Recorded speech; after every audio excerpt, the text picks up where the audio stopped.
is an organic part of Brookings institution in DC. It was set up about a year and a half ago.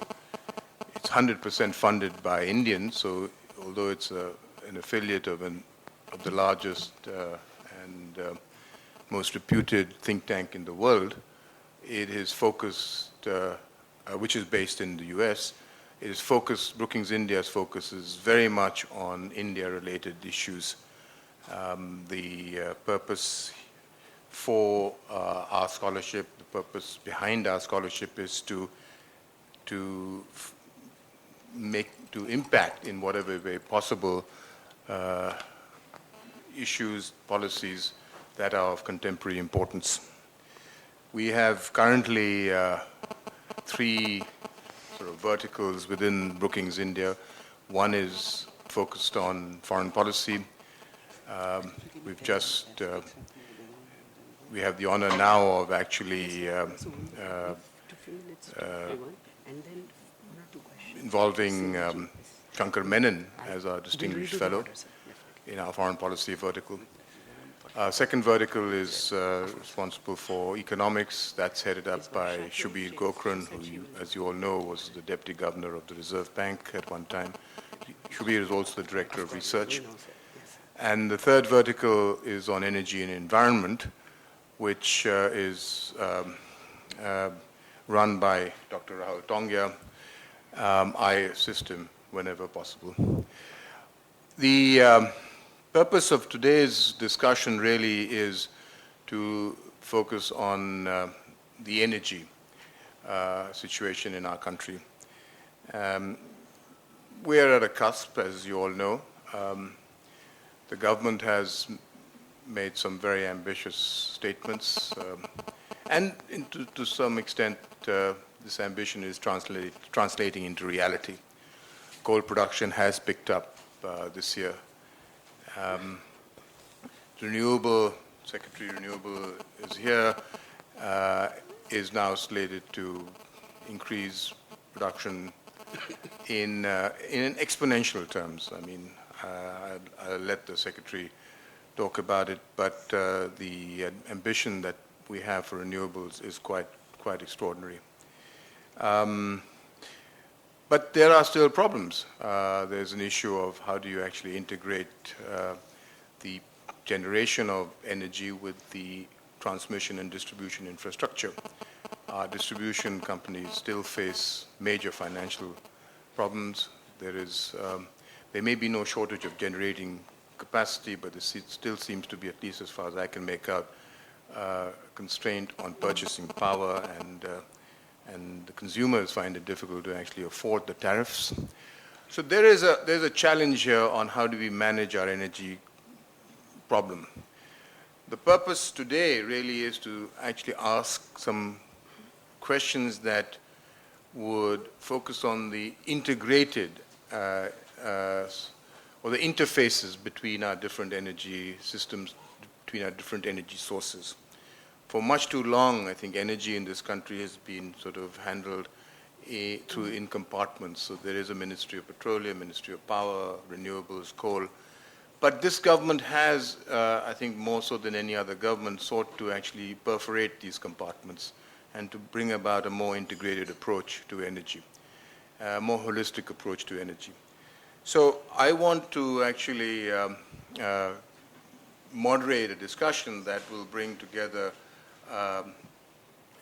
various experts on different aspects of energy across the value chain, and to see if we can focus on a holistic, if we can actually address energy through this, within this holistic framework. Brookings, we are very proud and very happy that we have today some, individuals who have deep domain knowledge. On the panel itself, I'm honored that the Secretary, Ministry of Renewables, Shri Tripathy, is here. The former Chairman of Coal India, Partha Bhattacharyya, the Chairman of the distribution company, BSES. We have in the audience people like the Secretary Power, former Secretary Power, Mr. Anil Razdan, former Secretary Coal. I can't see him, but there, former Secretary Fertilizer, Mr. Sutunu Behuria, and many other very distinguished people. I mean, excuse me if I don't name you all, but frankly, I'm very thrilled, I'm honored that all of you are here. This is a discussion that's not going to be limited to just people who on the panel. We really would like to bring in people who have had experience, down-to-earth experience on how do you manage the problems of energy in this country. Rahul is going to kick off this discussion with a short presentation. We will then pass on to Shri Tripathy because he has a meeting at 12 and he will have to leave therefore. At 1, the minister himself will come, Mr. Goyal, and we will summarize, I think, some parts of our discussion and then he will probably give us his comments. Anyway, let me just stop here and just say that let's hope that this can be an interactive discussion on the totality of the energy situation in our country. Rahul. So, since Secretary MNRE will be leaving shortly, the real focus of today is to talk about this integrated view that Vikram had mentioned. We are not here to focus per se on Paris, nor on economics of discoms, but more just on the energy and carbon and integration between different fuel choices. Because one of the questions people always ask, coal is growing wonderfully, or the targets are there. MNRE renewables, India has some of the most ambitious targets in the world. With the discoms, we see that the financial limitations are hitting them, and some of their purchasing has actually tapered down less than projected from the supply side. So they are backing down both thermal as well as even renewables, which is in some ways a shame because the marginal cost of renewable energy is zero. It should never be backed down. So we need to come up with mechanisms to ensure that that does not happen in the country. And so we're looking at grid integration. What do utilities do? If you do projections, it's always a dangerous game. People talk of 2050 as the carbon target, but let's see for the next 5-10 years. This is the time of day load curve for 5 years across all India. This may be the first time because we've compiled it bottom up from every discom, all the states, 5-minute data for 5 years. And what you see is between 12 midnight, 1 day, the average for every year. So in 2009, it's the bottom curve, and over time, it is almost identically increasing.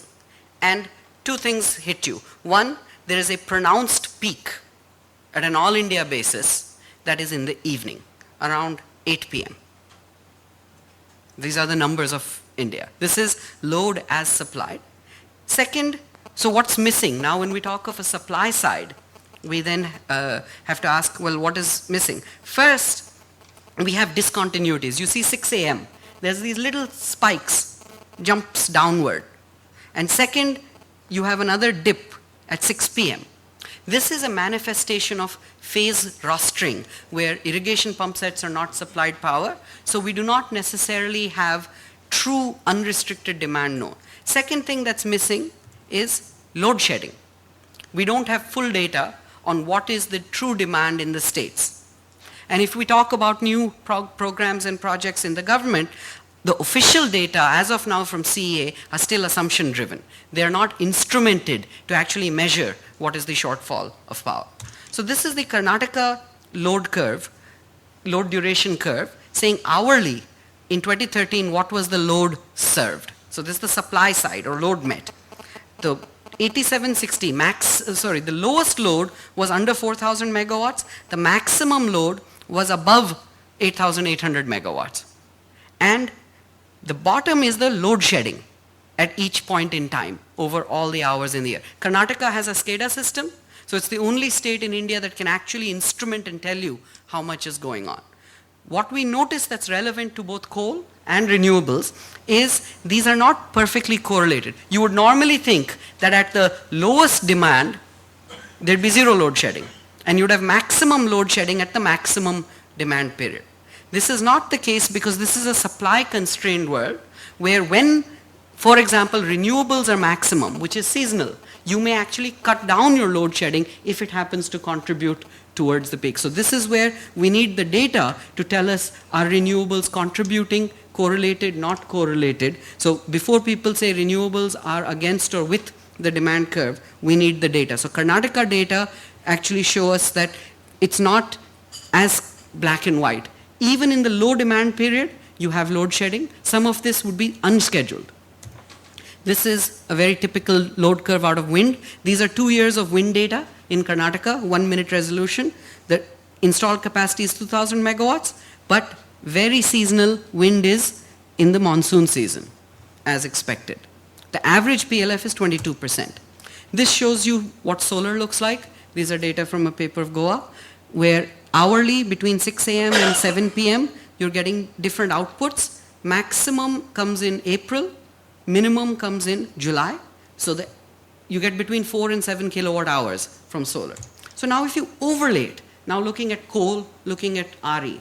This is a curve showing 2014 real data and extrapolating to 2019. And right now solar is a small portion. But as solar is growing as per projections, X thousand megawatts, then we are seeing that it creates a ramp up and a ramp down requirement. So what does that mean? Either coal will have an implication on its plant load factor, or we need other generators suitable for ramping, which typically are one of three: open cycle gas turbine, hydro, or internal combustion engines. And of course, people talk about storage, demand response as other candidates.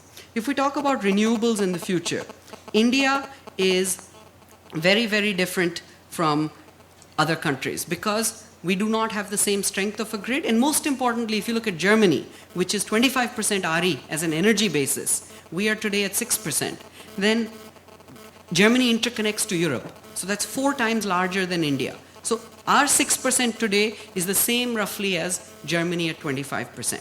And fundamentally, we are at a point where we still have a capacity challenge to address, and it's not just an energy challenge. Simple example of that is we are surplus different times of the day, but not all the time. And we have limited peakers. So the problem is we are not in equilibrium. Today, when the wholesale price in the power exchange is under 3 rupees a unit, discoms are not buying. And we hope in the discussions we will hear more about it. So the issue is, what will this do to PLFs? If you look at renewable energy, 2 methodologies that are chosen. One is you treat renewable energy as negative demand. The other is you say that what is the additional load that you can serve by adding RE? Just like if you add any power plant, it increases your capacity. Well, how much additional load can you serve is the value of capacity of renewable energy. A snapshot of US, 1,000 megawatts roughly is their capacity. Coal is the largest generation, and its capacity factor was roughly 60%, and renewables were 35%, which is interesting because our renewables are typically 20-22% sort of a range. India, last year, excluding RE's data, we see that coal and hydro have a split, and not only do coal and hydro have a split, there is a pronounced split between state and central. Central units are always higher than state units. Now this is very, very interesting from a carbon perspective because newer plants often are central and they are more efficient. But at the same time, from an economics point of view, state units can be cheaper because they're amortized. They're state-owned, so the load dispatch center in a state only sees the marginal cost of these generation folks. So maybe we need better policies. One of the drafts of CERC today says thermal plants must be asked to come down to 55% output in response to grid conditions. Meaning when wind picks up suddenly, for example, not to pick on wind, but just to use it as an example, any generation, grid change, thermal can be asked to come down to 55%. Question is that optimal from a grid perspective, either on a carbon basis or even on an energy basis? There are wear and tear and other implications. So in the future, we will have a change. We cannot take today's numbers and just multiply by 2 to come to the future. Because in the future, as per government policies, load shedding will come down, so your peak will increase. Second, irrigation pump sets, which are filling the valley. The nighttime load in India is very high, but we don't believe the irrigation pump set load will grow to the same manner. And for example, irrigation pump sets are now being put onto solar because that is clearly more cost effective than diesel to start with no-brainer today, and even other power, when you're shortfall, solar power, because the time of day, you can water your plants at different hours of the day. Putting this in perspective, today India is at a certain RE level, and let's assume the 175 gigawatt targets that are out there are met by 2022. Now, whether it takes 1 year here or there doesn't change the dialogue. But by the time renewables increase 4.375 times from today, other energy, especially coal, will also increase. So that means that we will decarbonize, but only at a rate of minus 1.65% per annum. And this is only for the electricity sector. It does not factor in vehicles. So how does this compare to what the global needs are? These are carbon intensity of ton CO2 per ton of oil equivalent. These are all the countries in the world. Only France has had a substantial decrease in carbon, and that has been because of nuclear energy. They were building 30 large-scale reactors simultaneously for 5 years. We are not at that level that we can achieve that. So decarbonization rates have varied over time. Even with France, they achieved a minus 1.54 rate only, percentage per annum, sustained. We are looking at 1.65 when we achieve the RE targets of 175. But unfortunately, is that enough is a different question from a carbon perspective, because the target is to actually get to 2% decarbonizing if we are to meet certain ambitions that people have talked about. So I'll skim over the economics and come to the policy suggestions for discussion with the panel and especially Secretary MNRE. The challenges are balancing coal, renewables, demand, all three of these together sustainably. Grid integration, pricing power better, and also measuring carbon and other emissions, not just carbon, but even local air pollution. So some of the options talked about is, can we do better signaling? Do we need larger balancing areas? Because right now the state is the de facto balancing area. Maybe we need to think regional or improve the power flows within regions. Europe shares power better across countries than we are able to do across states. We have to fix that. Second, we need new markets to capture the marginal cost of electricity, which could be time of day pricing. We need peakers. Today there is no incentive for peakers, and when like Tata Power, for example, Mr. Sinha can maybe share some data. They actually procure peaking power that ultimately needs to get passed on to the consumers. We must value load shedding as having a cost. We'll come back to this later. We need wholesale markets. We need to start measuring data and instrumenting it and reporting it. So power plants, we need to know what are you consuming every minute or 5 minutes at least hourly. It is not instrumented. Discoms, we have from PFC who can maybe share in the discussion section, someone telling how we will actually instrument the feeders across India, because we need to know the true demand and how much is rostering and load shedding. So can we talk about green ratings for India? Can we talk about load shedding as having a cost? Now, one of the things that's interesting, when we figure out how to measure and handle load shedding, it's the same tools that will help us with RE balancing, because you will need peakers, you will need new balancing, ancillary services, smart grid. So the same tools that can handle load shedding could have synergy to helping renewables integrate. Maybe we can think of new RPO mechanisms that don't say how much RE does your state do. If a state has hydropower, maybe we can value that as a collaborative RPO contribution. There should be some credits available to that. Europe is actually doing that. Germany, which is the leader in RE, actually is using pumped hydro in neighboring countries to help its balancing. So similarly, can we also rethink of our RPO mechanism that said if this state does not have RE potential, but it's got hydro potential, then they can get some benefits or credit towards that. So that's a policy mechanism that we could create. So in closing, we want a better portfolio. If RE is treated as negative demand, would this have long-term implications for coal? Is there a point when RE is not just additional new things, but the core of what our system is dealing with? And what does that do to the grid? Fundamentally, the West has worried about what is called the utility death spiral. As consumers say, I will generate my own RE, they exit from the grid. They don't exit entirely. They'll still come back at night or the peak. So the grid is acting like a battery for RE. How do we value that? There is a cost. There's a worry people have asked. I don't know the answer, but we would love to hear the panelists' view, Partha and others. What would we do when developers say, I don't want to build coal plants, fossil fuel cost is increasing, I would rather build solar, which is good maybe from an economics point of view from a developer, but what about at a system level? And can we start monitoring and measuring these things better? So thank you for allowing me to rush through some of these. I want to hand it over to Vikram to have our panelists share their remarks. Thank you. Singh, as Rahul said, the idea of greener power with quality power, and the challenge of finding a viable economics for renewables, given the cost of transmission, the cost of distribution, the challenge of putting a price on emissions, on carbon emissions, and whether or not that should be an implicit cost in what the consumers actually or the industry pays, and how do you balance basically the different sources of energy. So renewables is a major target for us, but there are some real issues that have to be sorted out, and in particular to do with the infrastructure and the costs. So I was just wondering if you could address some of these questions. Plus a little more renewable And also. plus a little bit And more. more green, of course. Distinguished ladies and gentlemen, I usually start with an anecdote, and not that this is a targeted anecdote I'm going to talk about. What is the price of this coconut? He said, okay, tell me, why do you want this coconut? He said, no, I'm going to take it to the temple. Oh, in that case, he said, it is 50 rupees. This fellow was surprised. He said, look, I'm taking to the temple, and why it is 50 rupees? But he said, no, if you take it home, it is 20 rupees.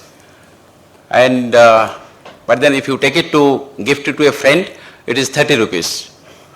And this fellow was surprised. He said, look, if I take 10 to the temple, then, he said, if you take 10, it will be 600 rupees. And this fellow said, what type of pricing you have? He said, look, I am exactly doing what you are doing to me. If I use this electricity for my domestic purpose, you charge me less. And if I use for industry, you charge me more. If I use for commercial purpose, still more. And if I consume more, I pay more. Now the same thing that I learned before I retired, I am implementing in my new shop. It must be a very fair thing because I kept on trying that for my whole career. Well, and this is just an anecdote. And, but this is an important implication, the market, the pricing that we talk about. Somewhere this, comes up, and ultimately that becomes an important issue which will address a number of issues that were brought out. In fact, Rahul and me, we sat down yesterday. We discussed this paper, and I was very impressed with the macro energy graph he has given, that at some point the base load has to be maintained. In fact, if you go to the cities in India, it is a macro picture of the demand pattern, but in cities, and rightly so, it has a dual mode of peak consumption, which means the solar can play a very big role. And if you look at up to 8:39 when the peak load is very high, with 2 to 3 hours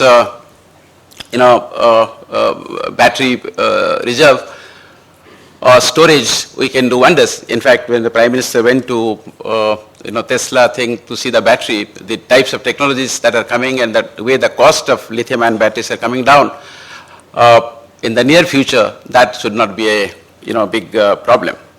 But I must also take this opportunity to tell a few things that what has been done between the last time I came to a function and now. Number one, India has increased its carbon tax from 50 rupees per ton of coal to 100 rupees to 200 rupees. And no other country in the world has increased its carbon tax in this manner. It has gone from 50 rupees to 200 rupees, and there is a plan that, not plan, in fact it provides that if it so desired, then it can be made even 300 rupees.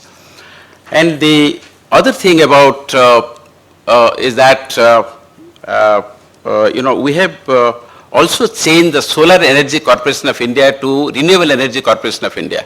That is because 175,000 megawatt is only 100,000 megawatt solar, 60,000 megawatt wind. So to take care of this huge target, we have changed the Solar Energy Corporation of India to Renewable Energy Corporation of India so that its mandate has got expanded. It can take up more projects.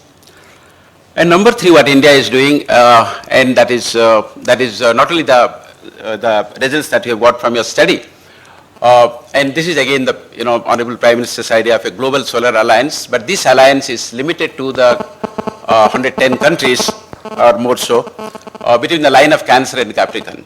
And it is called INSPA, it's International Agency for Solar Policy and Applications, because we feel that these countries have unique problems, unique geography, and given the technology available today, the 1 billion people who are in darkness, they can be given home lighting systems, they can be given solar lights, and it is possible to have an international organization which can help this to be achieved in a given time span. And the RBI has done some wonderful things, and that I also feel it's my and the Department of Finance together. For the first time, investment in renewable up to 15 crores has been brought under the priority sector lending. Suppose you would like to invest 15 crores or any investor, now it becomes much easier to get the money from the bank because this is coming under the priority sector lending. And to promote rooftop, which is around 40,000 megawatt in these 7 years, government have also told that these rooftop loans will be part of the home loan, which means the interest rate will be less, tax benefits will be available, and this also comes under the priority sector lending. This apart, of course, the RPO, the renewable purchase obligation, which is the sole basis on which renewable energy is purchased by the states, that also going to be revised upwards because that is the way actually the renewable energy share will go up. And to address the issues of balancing and wheeling also, although it is a national balancing policy is being worked out by the CEA and keeping the countries that keeping the states in view who have more hydro capacity and pumped storage and even the gas-based plants that are being thought of. The idea is, of course, it is essential that we have a macro plan, a balancing policy, and then only the renewable energy can flourish everywhere. We are also talking about the 100,000 solar pumps we have given. In fact, the number can go up because we find this is tremendously useful to the farmers, and that is a very inclusive process. In fact, some states like Karnataka, where they have not only given solar pumps to the farmers, they have also given generating capacity to the farmers up to some 3 megawatt they have given at a very good price. But more so what Karnataka has done is that they found that the farmer uses for 200 days the electricity, and in other days they can sell it to the grid, and Karnataka gives around 9 rupees 34 paisa per unit, which is a very good price. And 21 states today, they have policies which we call the net metering, where individuals can change their house to a powerhouse.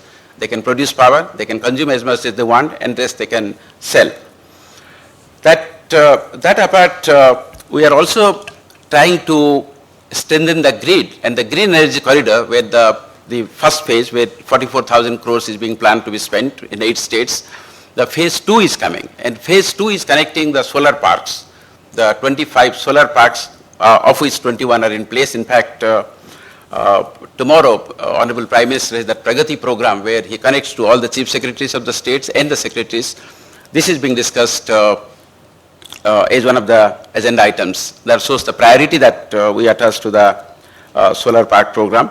But the broad idea, I'm told that internationally the investment in generation and the grid, the ratio should be around 1:1. Whereas India, I'm told the ratio is 1:0.4, which means we do need to invest a lot more in grid connectivity, a lot more in ensuring that there is a hassle-free flow of energy from one part of the country to the other.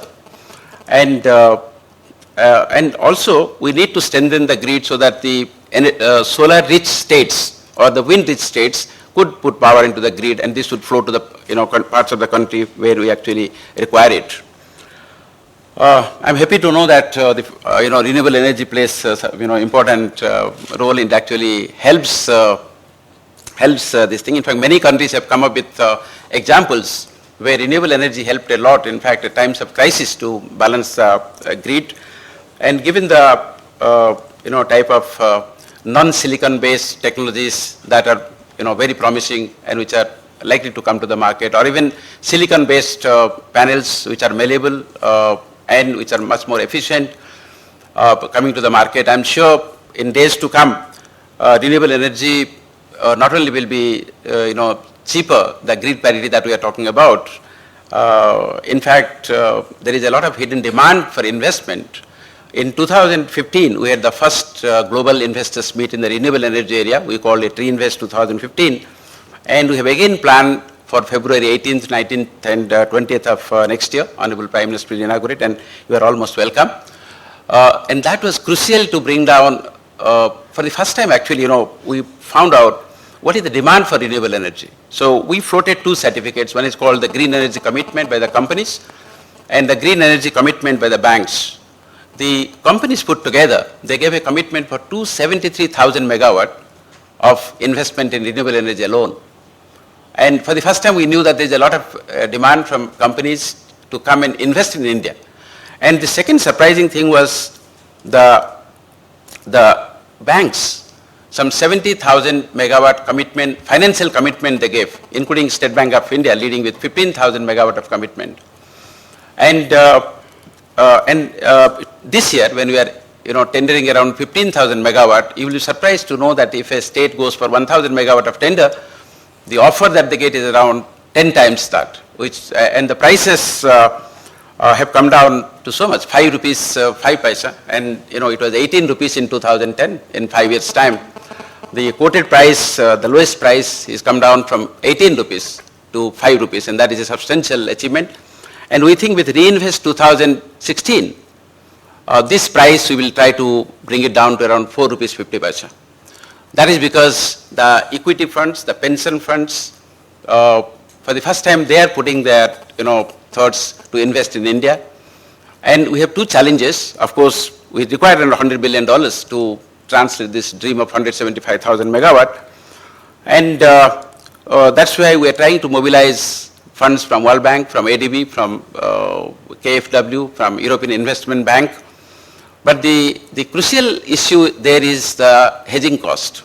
You can bring in dollars, you can spend it, but when you return the money, that is working out around 8% extra. And in India, it's 14% the loan that the sector gets, and that is too costly.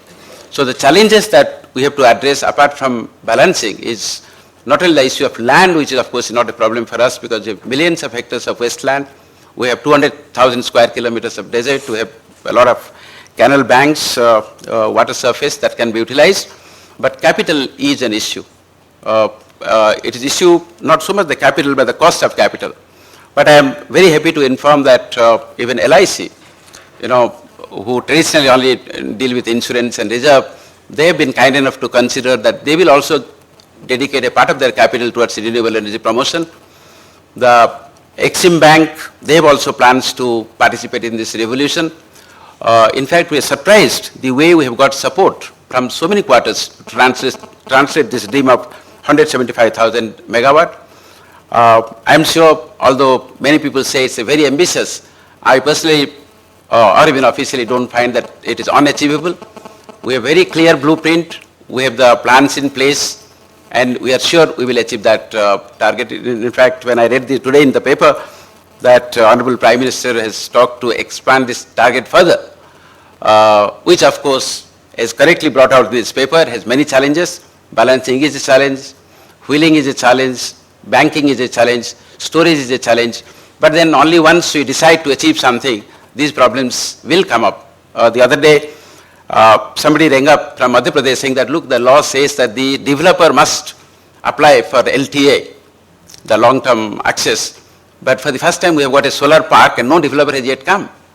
And the park needs to apply for this. The law was amended, and now the solar park can apply for LTA. So we will have legal challenges, financial challenges, but India is not weak, or a country of 1.2 billion people can definitely handle these challenges.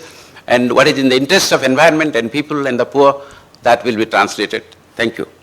Thank you. May I, because the secretary has to leave, so may I, put questions to you and maybe, if, yes, sir, Mr. Anand Razdan. First, We have a mic coming in just 1 second. Affordable figure of 18 rupees a unit to about 5 rupees a unit. But to get a realistic assessment of what is going to be the actual cost of power to a distribution company or to a consumer, you've got to add, as you very rightly said, massive investment, probably 2.5 times more on transmission for each megawatt of renewable capacity that you'll be adding. And along with that, storage batteries. So if you start calculating that today, what is the transmission cost for each megawatt, so you've got to add that figure, you've got to add remodeling of all the distribution networks in the country. And I think the time has come to digitize the distribution system in India. Because there is, as Rahul pointed out very correctly, there is no real assessment or real time of what actually is the load shedding in the country. Just yesterday I was exchanging notes with the CA, and I was horrified to find that still we are just believing on a statement given by the State Load Dispatch Center.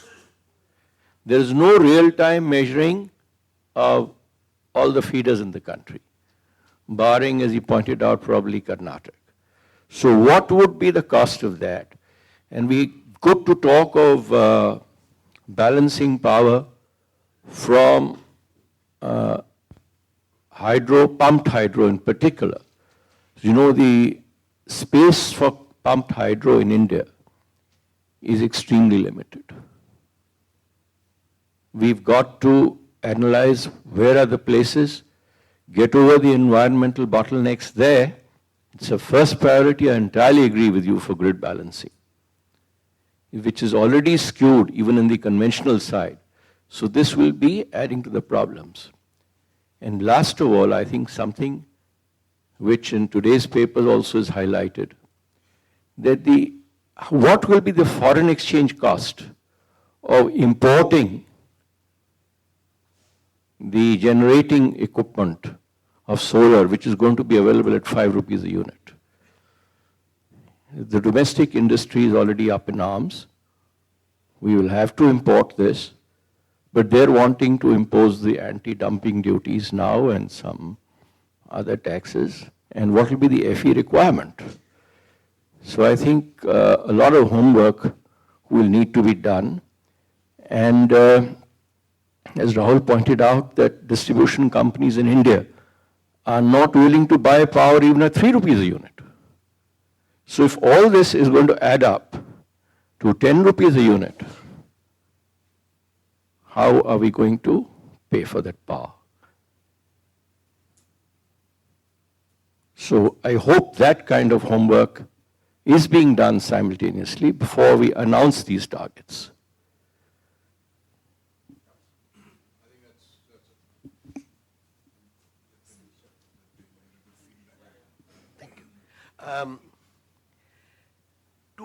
Two points I would like to make. One is a small point, that is, it is good that we saw the graphs and idea about the load shedding, what is the shortage. But what about the frequency disturbance? And I think Indian Institute of Science worked on that, the scientists, that what is the equivalent loss. I think we should also look into that, because in many states, this is a horrible situation, particularly in the Panchayat area. This is one small point. The other point is a macro level point. In fact, the chair also mentioned in the beginning, and both the other speakers mentioned, that that this resource, finally, ultimately, the finance is a problem, the challenge. Now, here I would like to, I'm very glad to know that carbon tax on coal we are increasing. But my question is, what are we doing? What government is doing that tax revenue? Here I would like to draw your attention to a macro issue that, in fact, if you look into the literature of economics of energy and particularly non-renewable resources, for the sustainability, several important writers like El Sarafi of World Bank and Hartwig, a very eminent economist, they said that to resolve the problem of unsustainability with exhaustible resources, the way out is tax the resource rent, entire resource rent, and invest it into the backstop technology, the technology which is coming. Now, I think we should change our mindset that coal or renewable. I think it should be the two, there is a complementarity. Let us use up coal and speed up our growth. But then the entire resource rent be collected, invested in funds. It should be treated as a cess, not just a tax revenue as a transfer. And in fact, the climate funds should also focus on this issue. Where these climate funds at various regional level or global level, even I understand that Canada is thinking of proposing something at the Commonwealth level. Now, this should be encouraged, but what they would do, all the severance tax of any fossil fuel, I would be in favor of mobilizing that and financing the transition. Thank you very much.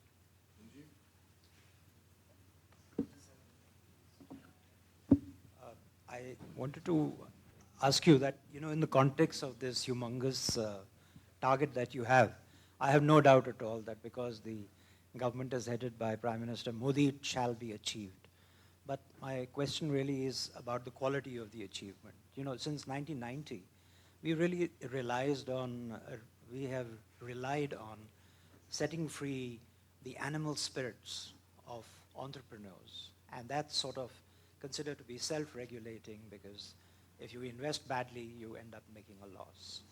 But when you have a government-set target, the downside, as we saw in the US in 2008, was that with this sort of stimulus, fiscal stimulus being provided, as it inevitably will have to be for such a big target. Do you think, well, I will not ask you, have you thought up any safeguards, but do you think it's a sensible thing to start working on some safeguards, knowing that you're entering into a pretty sort of a dodgy territory from the public investment-led point of view?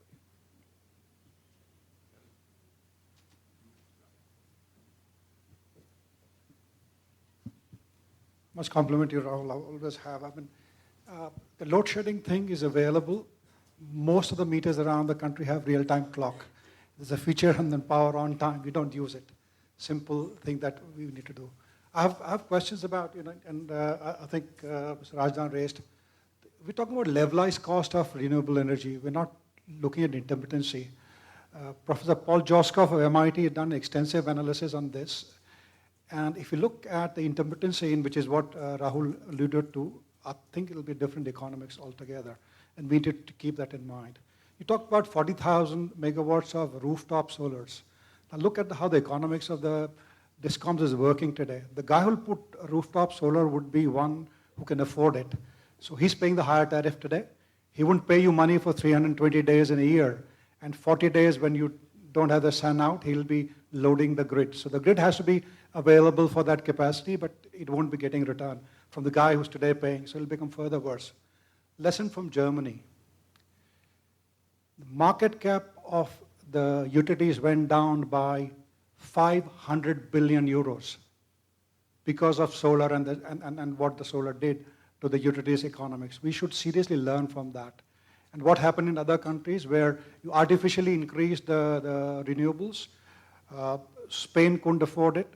Germany somehow did it. England has just a couple of weeks back announced that they're backtracking. Australia did that. There must be a learning somewhere for us. And I appreciate, Rahul, your balancing thing and that the load curve analysis that you're doing. There's enough technology available within the country to support that.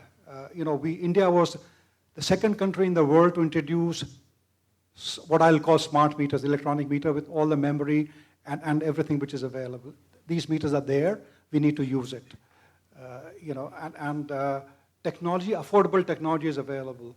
The other thing is the reliability of this instrument, the equipment that we use, inverters, especially in solar.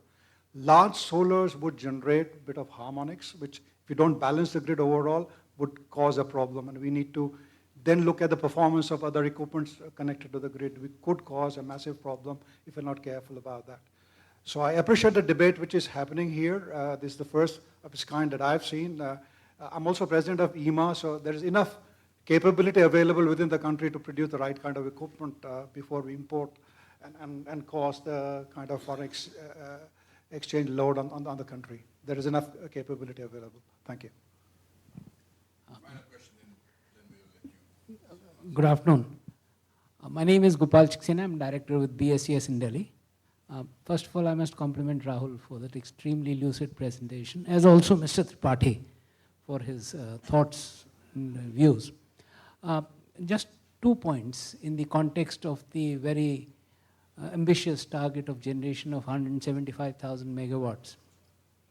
The first thing is that most of this solar generation is good, the potential for generation is high. Similarly, on the wind part, coastal regions, Rajasthan, Gujarat.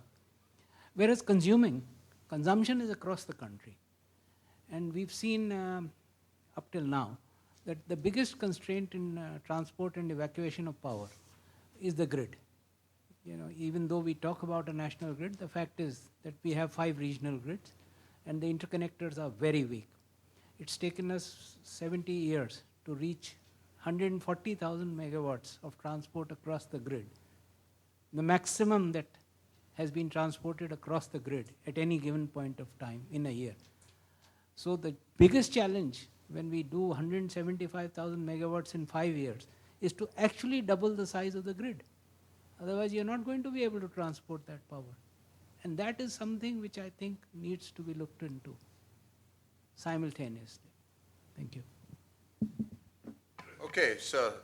Firstly, thank you very much for extending your stay and allowing me to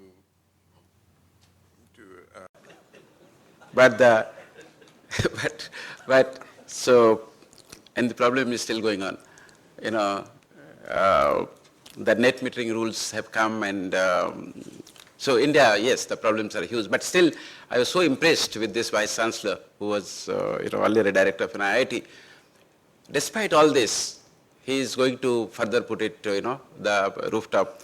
I met a Swamiji who addresses 500,000 people sitting on on a pedestal, some temporary roof. They had L&T, and they put 7.5 megawatt of rooftop. It is in Beas, Punjab, and I'm told it's the biggest in Asia. And I said, do you have problems? He said, oh, plenty. First thing, I got a notice from the income tax people saying that you prove it is environment friendly. And promptly we said, can I give a letter? And then we were debating who can give a letter. Off the record, but yes, tremendous challenges, but there is so much of spirit behind, the people who understand. And he said, Mr. Tripathi, when I go to the DISCOM office, they really don't like my rooftop, apart from, because they're a charitable society, I'm told, and they can't invest that money because they say, it is not charitable if you sell power to the DISCOM. It is violation of your thing. We have a tremendous challenges. Whether the university or a charity foundation or the park I mentioned in Madhya Pradesh, it's a complex country, but then we have tremendous abilities. People are moving.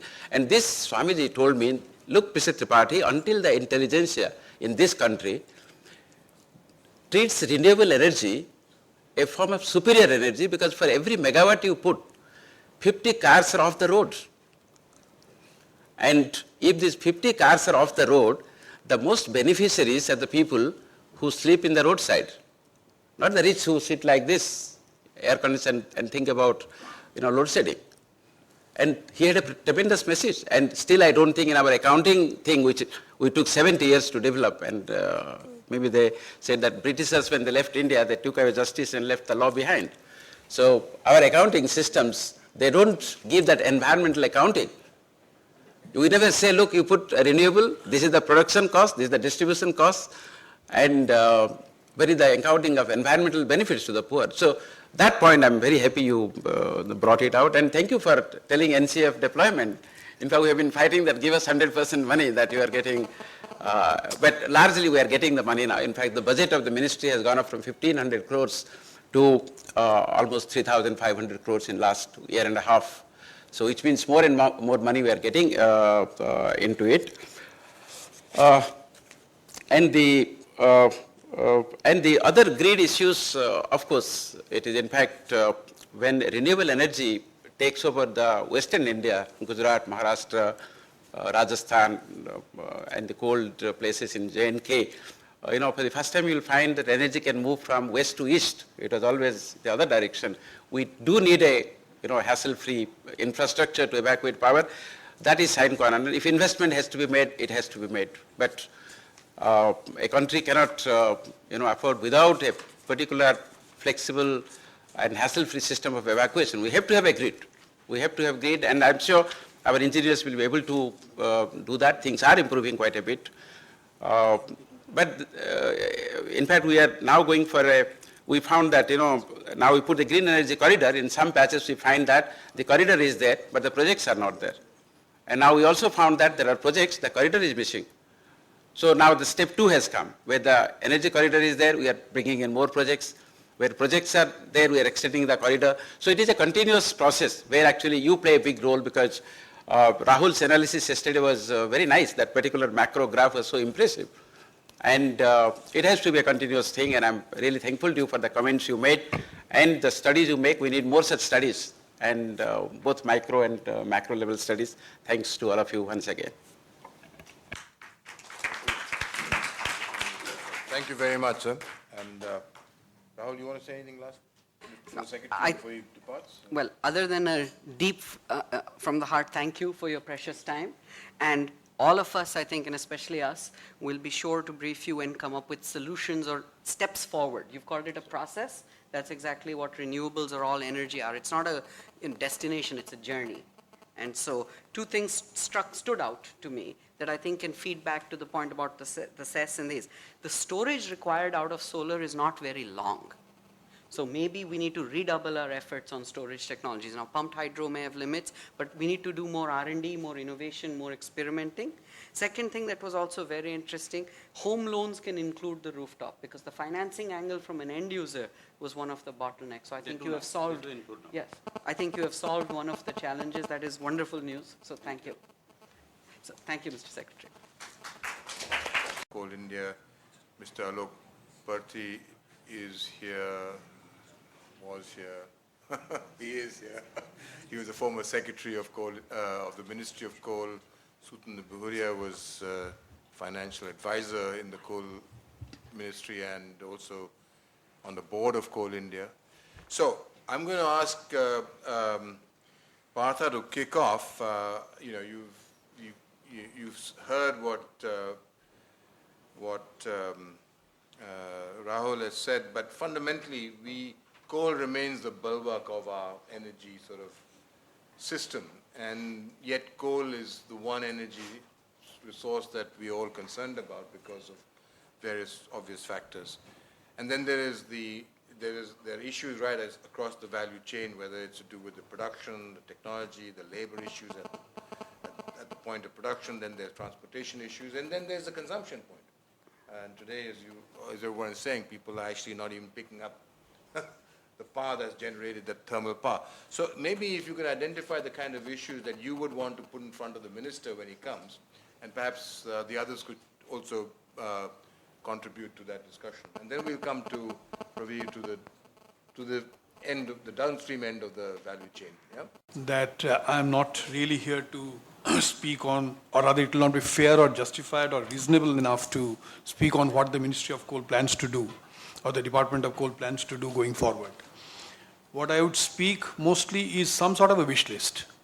What the Department of Coal or Ministry of Coal should be doing to support the single point agenda that the integrated ministry, coal, power and renewables has embarked on, which is power for all by 24/7 by 2020. That's the sort of a bottom line that they have accepted for themselves.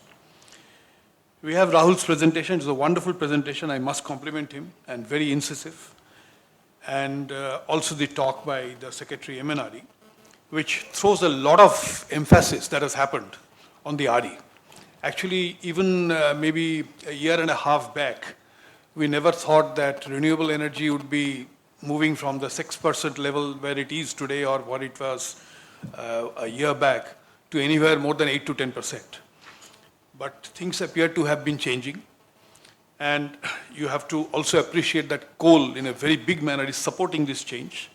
Coal India alone contributes 10,000 crores in a year to make this happen, to renewable energy happen. That's at the rate of 200 rupees per ton. It used to be 50 rupees a ton and the contribution used to be 2,000 crores 3 years back. From 2,000 to 10,000, Coal India is contributing to make the renewable energy movement happen. So I think, in fact, there are 3 distinct ways in which Coal India is trying to help this. One is this contribution of 10,000 crores. Second, of course, is the huge non-coal bearing land that it has, which it is trying to use for setting up solar power stations. And it's trying to build solar capacities.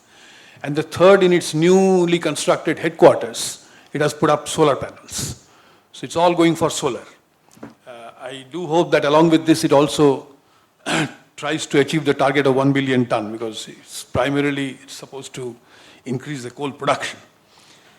Now, this one most important point that also came up during the discussion is the affordability of power. See, we need to not only increase the generation and transmission of power.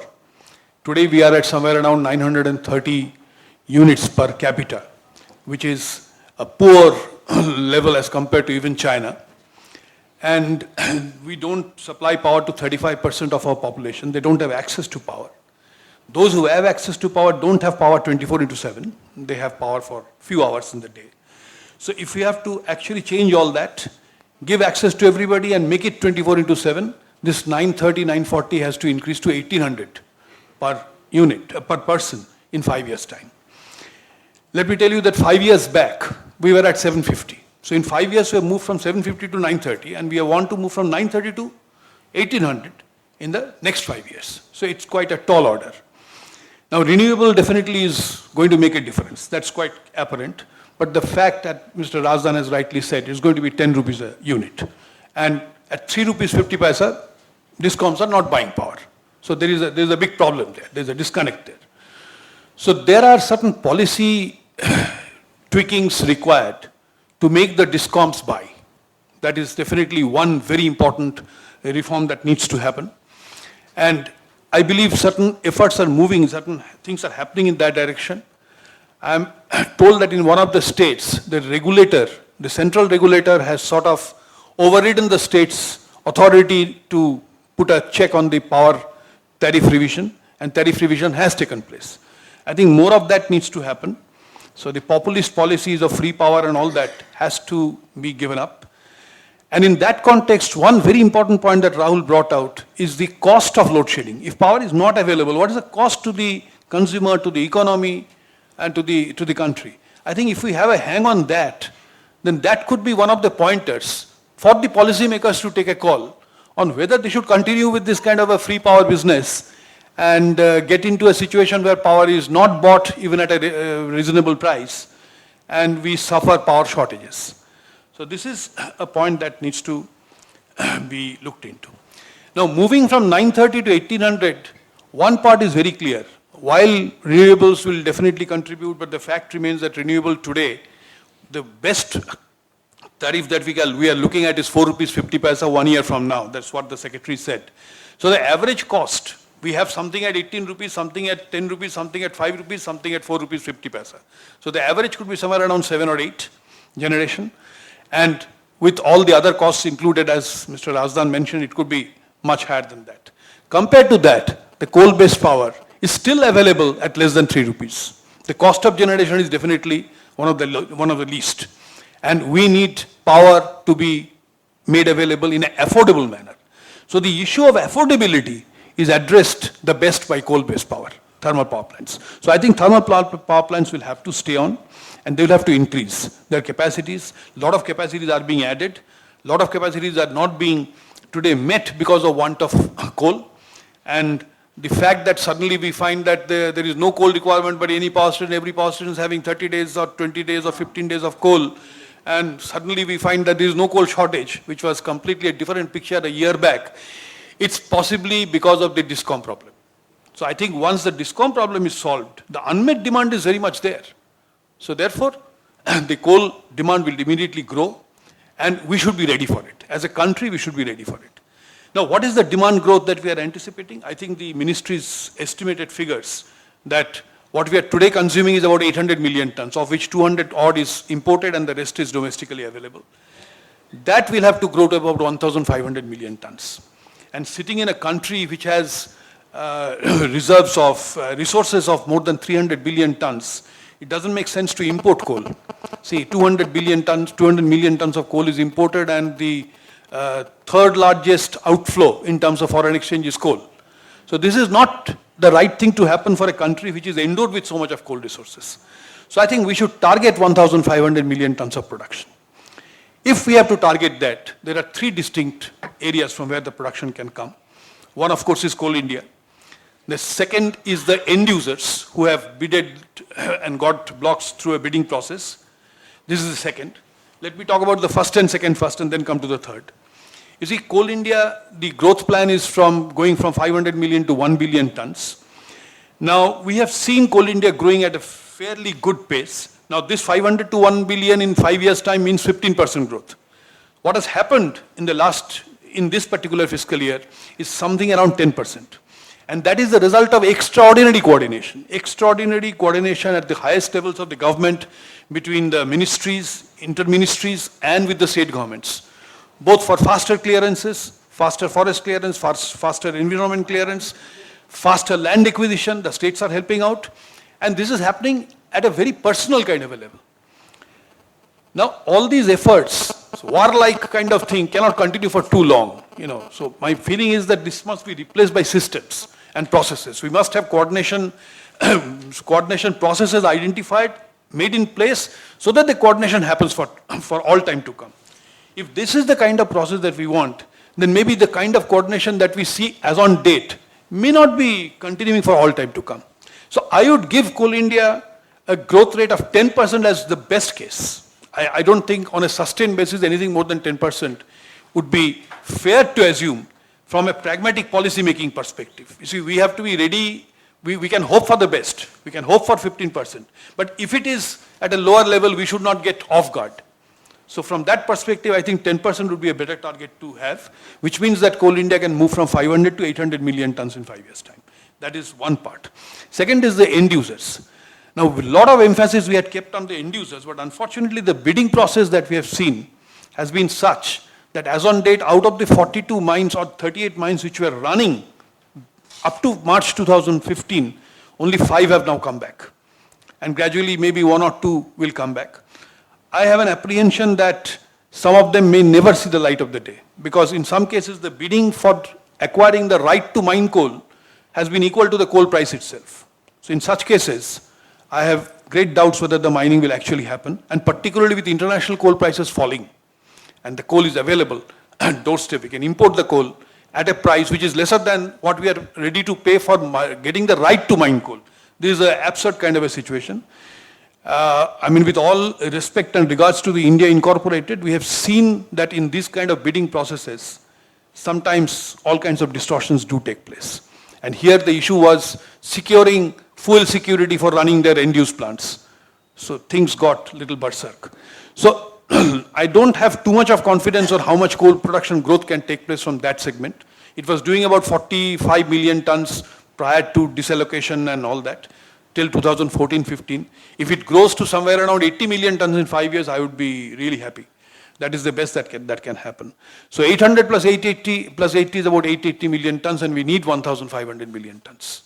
So there's a clear gap of 600 million tons plus. And the Ministry of Coal will actually not be doing the right service to the country if they don't take the right steps now to make that 600 million tons come in time. And the only way to do that is to go for a opening up the commercial mining. Opening up commercial mining, getting big players into the game, and prior to that, merging the small blocks into larger blocks, because the blocks were created to meet the end user segment. So each block can sustain a production level of 1, 2, 3 million tons, because that is what the end user would normally require. But if you have to go for commercial mining, you have to be able to create mines which are 40, 50 or 100 million tons. That is when the commercial miners would be interested to come. So that can happen by basically merging the blocks into larger blocks. And actually the blocks have been created in a very artificial manner. There's a coal partition between coal blocks. Those are all artificial barriers. You're losing coal by doing that. The coal block should be basically demarcated through natural boundaries. It should be surrounded by non-coal bearing areas. That's how the block should be defined. If you do that, the blocks become enlarged. You can have a blocks of 1 to 1.5, 2 billion tons, which can sustain a larger production where commercial mining could be possible. The other major point is, in order to make this commercial mining possible, the tendering system has to be there. We have to have transparency. But at the same time, the kind of tendering that we saw in the block allocation to the end user segment, if that happens, and again the prices go up the roof, then again there could be a problem. So I think we have a standard model other than only price, or only based on price, which is called QCBS, the quality and cost-based model. I think that kind of a model should be brought in, where the quality and experience and capability of the miner, of the potential bidder, is also evaluated and price is also given a certain weightages. It could be 80-20, it could be 70-30, whatever. And on that basis, on a pragmatic basis, the selection is done. And we should be able to induct players. The whole problem in the coal sector in this country is absence of players. You see, China produces 3.5 billion tons of coal, and the largest Chinese coal company produces 9% of that. Here we produce 600 million tons of coal, and the largest company, one company, produces 80% of that. So India is not a country whose needs can be met by one player. There has to be a dozen commercial players in order to meet this country and make sufficiency in coal a issue. We don't have today anybody from the Environment Ministry. You see, we have large, quite significant issues of environmental and social sustainability arising from the current level of coal production. And if the production goes up to 1,500 million tons, these things will magnify. So I think introducing the best practices in environment management and resettlement rehabilitation comparable to the world's best standards, that has to be taken up very, very sharply by Coal India and all the other players. And we are not really there. We are doing a reasonably good job, but much better can be done. And I think if we don't do that, social fallout against coal mining will again come in the way. So I think these are some of the points that I thought I will mention, and then we can go with the discussions. Well, thank you. Someone who is asked to join, who lead off at short notice, I really am grateful for a very comprehensive overview. Not that I'm surprised, because your understanding of and knowledge of the industry is legendary. But maybe I'm going to just throw it open to all of you. But one or two issues that which you didn't address, I'm not asking you to address it, but someone could, and that's technology. And I was just wondering whether or not the quality of coal is actually going to be a bottleneck for the application of advanced coal technologies, and where the issue of the environmental issue can be actually mitigated through coal gasification technologies. But technology is one subject that I just thought we need to talk about. Yes, sir. Dr. Narayan, you wanted to say something, and then Chutanu. Yeah. Thank you very much. I think I always used to say that I was feeling proud of Partha Bhattacharyya, my successor, one of them. And he has been he has covered all these issues very effectively and efficiently. I have got only 2 points to make.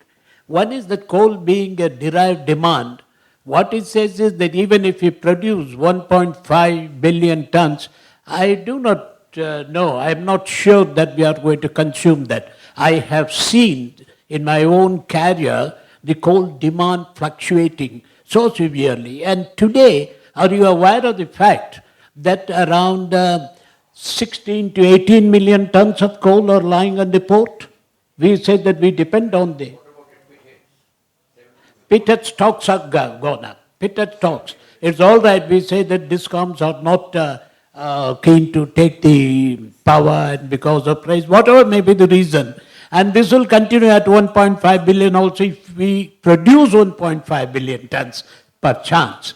But I agree with Partha that it will be 800 to 850 million tons.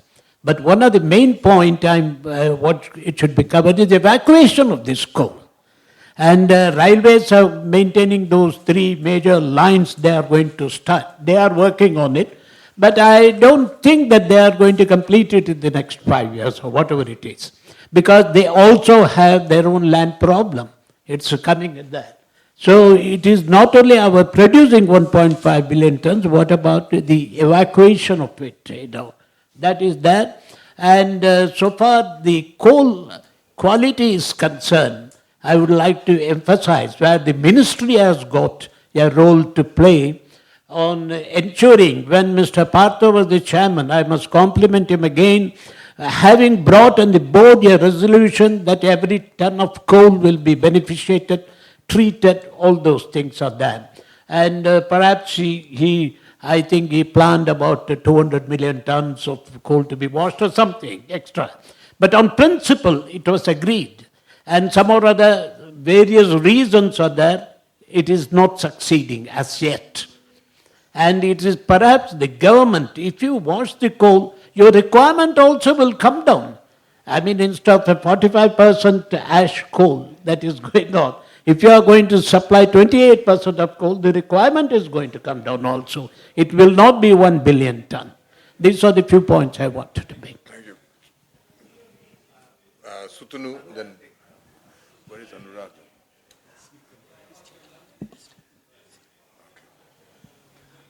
Thank you.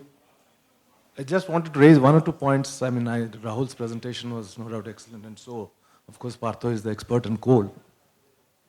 But, I get the sense that we are talking, emphasizing a lot on generation, whether it is renewable energy or whether it is coal or whatever it is. But, the demand, the power, like any other thing, the power, as far as power, there's a demand curve for power. I don't know what the demand curve for power in India looks like. Because if you are saying that you are going to produce power you are going to sell power at 10 rupees, it's not, the demand will not be the same if you are going to sell power at 3 rupees. So what is going to happen? Maybe the cost of power you take as a given, producing power is going to be 10 rupees or so. The demand is not going to look anything like what we project it to be.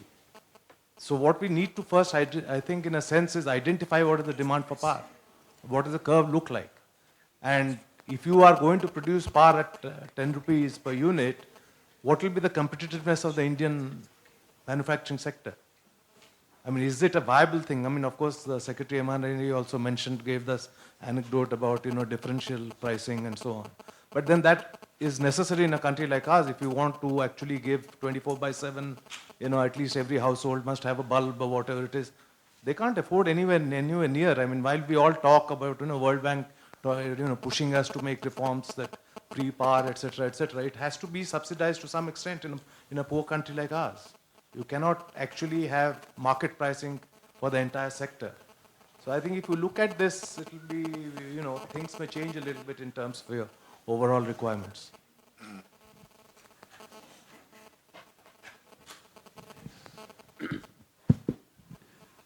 First of all, I must compliment Rahul and, of course, Mr. Partha Bhattacharyya has reeled out a whole lot of things about the coal sector.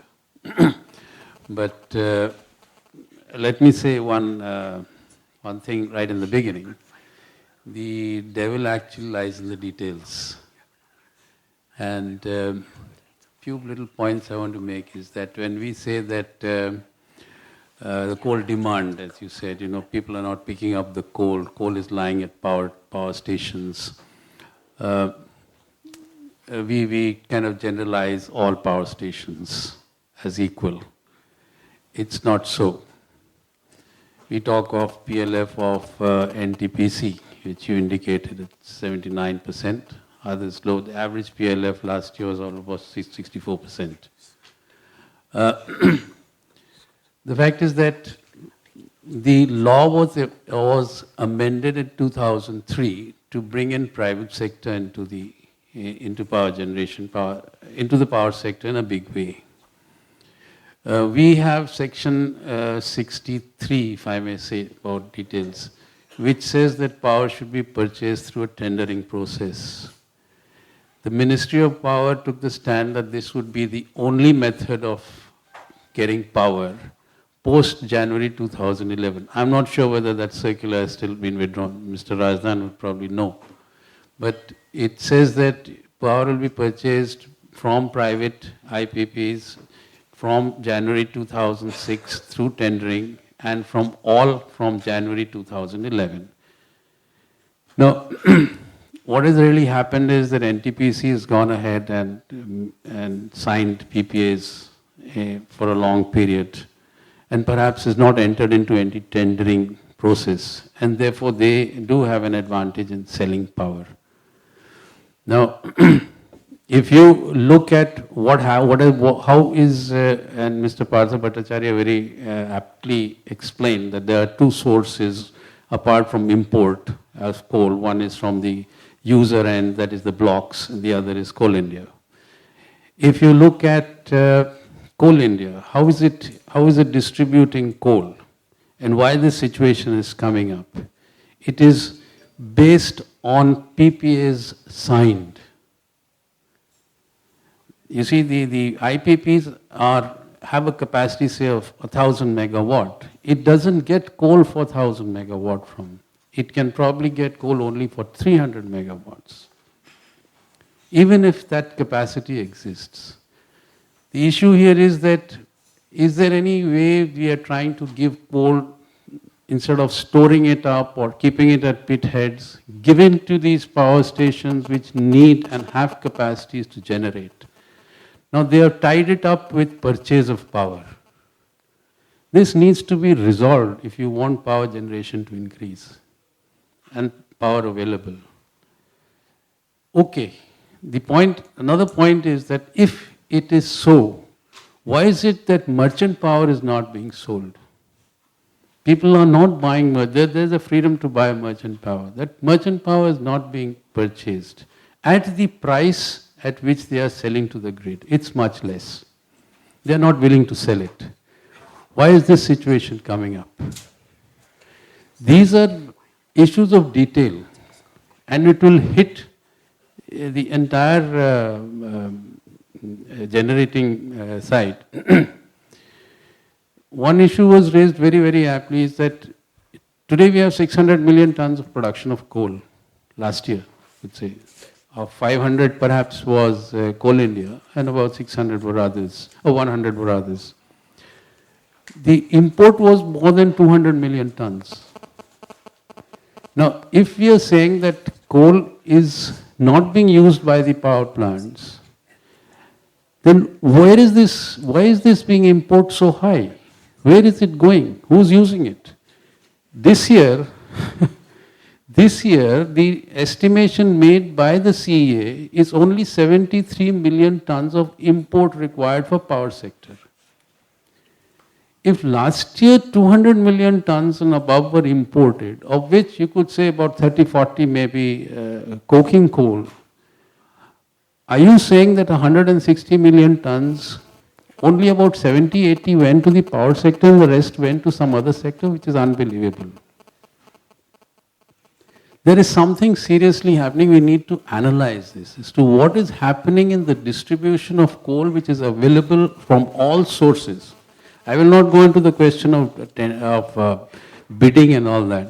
The point is that you made a lot which you wanted the private sector to come in a big way into the power sector. And we know that unless and until that really happens, we will not be able to expand. Least of all, I would say, is that let us look at what has happened in the last few years. Is it because of lack of availability of financing that no new plants are being thought of? No new power plants are being thought of as IPPs? Is it only that, or is it something else? This also needs to be looked at. I would not like to repeat all what Mr. Partha Bhattacharyya has said. There are problems of quality. I would say one issue on quality is, okay, the Ministry of Environment has taken a very bold step and a bold step by saying that you cannot move coal more than 500 kilometers if it contains ash more than 34%. This is going to put a terrific, I would say, limitation on Coal India, particularly. If we were talking of 500 kilometers, I am not sure, but I think you need something like 170 to 180 million tons to be washed.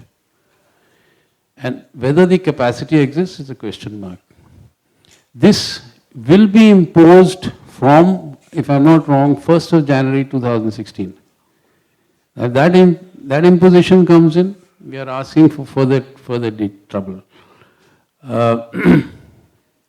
One issue which I would like to address to the power side is that why was it that the entire design of the power station, the boilers, was changed to take in bad coal instead of keeping the designs better and improving the quality of coal? This would have been a better alternative.